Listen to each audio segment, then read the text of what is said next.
शाम का समय जो होता है वो वायु प्रधान समय होता है। उस समय वायु तत्व की प्रधानता रहती है और ये 5 ही तत्व हैं। अब आप कहेंगे अच्छा पंडित जी वायु तत्व की प्रधानता रहती है, आप कह रहे हैं, मैं कैसे मान लूं? बात सच भी है। मैं कुछ बोल दूं आप क्यों मान लेंगे?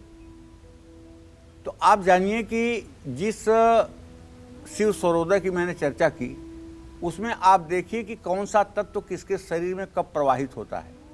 उसमें लिखा हुआ है अष्टांगुलम बहेद्वायु रनिलम चतुरांगुलम द्वादशांगुलम माहेयम वरुणो खोडशांगुलम। कहने का मतलब अष्टांगुलम बहेद्वायु, नाक के छिद्र से 8 अंगुल नीचे तक जब श्वास अपने आप आती है तो ये वायु तत्व का प्रतीक है। अष्टांगुलम बहेद्वायु रनिलम चतुरांगुलम। और अगर 4 अंगुल तक ही श्वास आकर के रुक जाए तो आप समझ लीजिए कि अग्नि तत्व उदय हो गया है। द्वादशांगुलम माहेयम। और 12 अंगुल तक अगर श्वास आकर के रुकती है नीचे तो समझ लीजिएगा कि माहेयम माने पृथ्वी तत्व इस समय जागृत है। वरुणो खोडशांगुलम। और अगर 16 अंगुल तक श्वास चले तो समझ लीजिएगा कि जल तत्व इस समय चल रहा है। अब ये दोनों बातें ये देखने की हैं कि ईड़ा नाड़ी में चल रही है कि पिंगला में, चंद्र स्वर में चल रहा है कि सूर्य स्वर में। उसके हिसाब से फिर बनता है आपका भविष्य और स्वास्थ्य।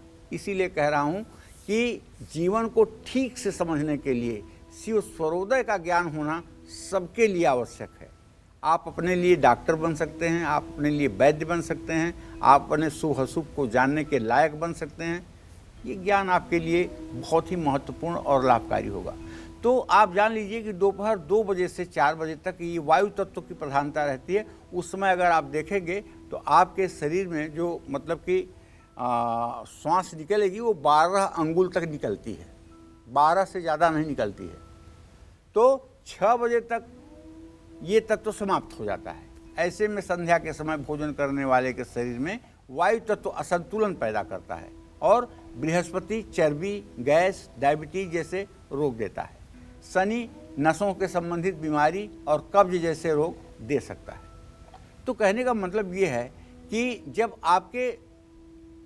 आपका दाहिना स्वर चल रहा हो, माने दाहिनी नाक से आपके श्वास निकल रही हो, और ख़ास करके जब 4 अंगुल ही सांस चल रही हो, उस समय आप चाहे जितना भी गरिष्ठ से गरिष्ठ भोजन करिए, मेरी गारंटी है 1 घंटे के अंदर आपको फिर भूख लग जाएगी और वो सारा भोजन आपका डाइजेस्ट हो जाएगा। लेकिन अगर जल तत्व चल रहा है, 16 अंगुल श्वास चल रही है, बायां स्वर चल रहा है, तो आप एक मिठाई भी खा लेंगे तो आपको लगेगा कि जैसे पूरा 1 ट्रक अनाज आपके पेट में डाल दिया गया है।